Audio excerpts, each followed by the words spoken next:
नमस्कार, मैं हूं शिवांगी अग्रवाल और हाजिर हूं दिन भर की तमाम खबरों के साथ। तो चलिए शुरू करते हैं और डालते हैं दिन भर की खबरों पर एक नजर। बंगाल में जदयू उतार सकती है बीजेपी के खिलाफ अपने प्रत्याशी। जदयू 75 विधानसभा सीटों पर लड़ सकती है चुनाव। Confederation of Indian alcoholic beverages company ने सीएम नीतीश कुमार को एक लेटर लिखकर शराबबंदी खत्म करने की मांग की। शराबबंदी कानून पर जीतन राम मांझी के भी बदले सुर। सीएम नीतीश को गरीब परिवारों की भुखमरी की दी दुहाई। बढ़ते अपराध पर तेजस्वी का हमला। बोले, बिहार में भले ही अपराध चरम पर हो लेकिन सवाल पूछना मना है। जेईई मेन 2021 के लिए इंतजार खत्म। ऑनलाइन आवेदन 16 जनवरी तक। चलिए अब खबर विस्तार से। पश्चिम बंगाल में 2021 में होने जा रहे विधानसभा चुनाव के लिए बिहार के राजनीतिक दलों की तैयारियां शुरू हो गई है।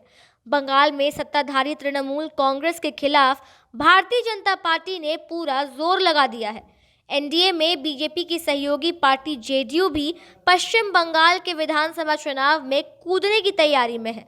जेडीयू ने पश्चिम बंगाल की 75 विधानसभा सीटों पर प्रत्याशी उतारने की बात कही है। खास बात यह है कि वहां बीजेपी व जेडीयू के बीच बात नहीं बनी तो दोनों दल अलग अलग चुनाव मैदान में नजर आ सकते हैं। Confederation of Indian alcoholic beverages company ने शराबबंदी के संबंध में सीएम नीतीश कुमार को एक लेटर लिखा है।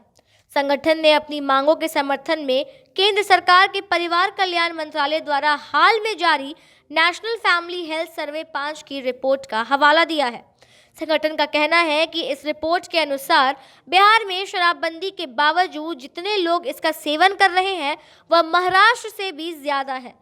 लोगों को शराब के लिए 400% से भी ज्यादा खर्च करना पड़ रहा है। सीआईएबीसी के चरणबद्ध तरीके से शराबबंदी खत्म करने की मांग की है। हिंदुस्तानी अवाम मोर्चा के राष्ट्रीय अध्यक्ष जीतन राम मांझी ने गुरुवार को एक के बाद एक ट्वीट किया। पहले ट्वीट में उन्होंने सीएम नीतीश कुमार को बधाई देते हुए कहा कि नीतीश कुमार को शराबबंदी कानून को सख्ती से लागू करने के लिए बधाई।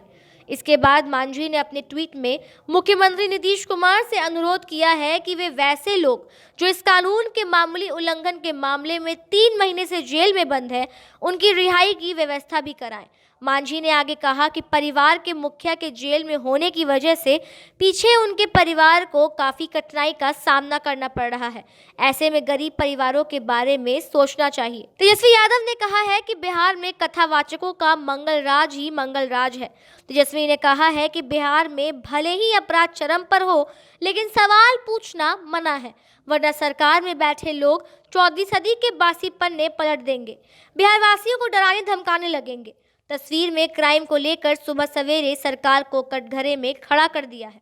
यदि आप भी बेहतर तकनीकी संस्थानों से इंजीनियरिंग की पढ़ाई करने का ख्वाब रखते हैं तो ख्वाब को हकीकत में बदलने का सुनहरा अवसर है। एनटीए यानी नेशनल टेस्टिंग एजेंसी द्वारा जेईई मेन 2021 की अधिसूचना जारी कर दी गई है। इसमें शामिल होने के लिए 16 जनवरी 2021 तक ऑनलाइन आवेदन किया जा सकता है। इस वर्ष यह परीक्षा 4 सत्रों में फरवरी, मार्च, अप्रैल और मई में आयोजित की जाएगी। कोई भी अभ्यर्थी अपनी इच्छा अनुसार किसी एक सत्र में या एक से अधिक सत्रों में परीक्षा दे सकता है। एक से अधिक सत्रों में परीक्षा देने की स्थिति में सभी में से सबसे बेहतर प्राप्तांक का ही प्रयोग एनटीए स्कोर, रैंक या मेरिट लिस्ट बनाने के लिए किया जाएगा। यह परीक्षा अंग्रेजी एवं हिंदी सहित अन्य 11 भारतीय भाषाओं में आयोजित की जाएगी।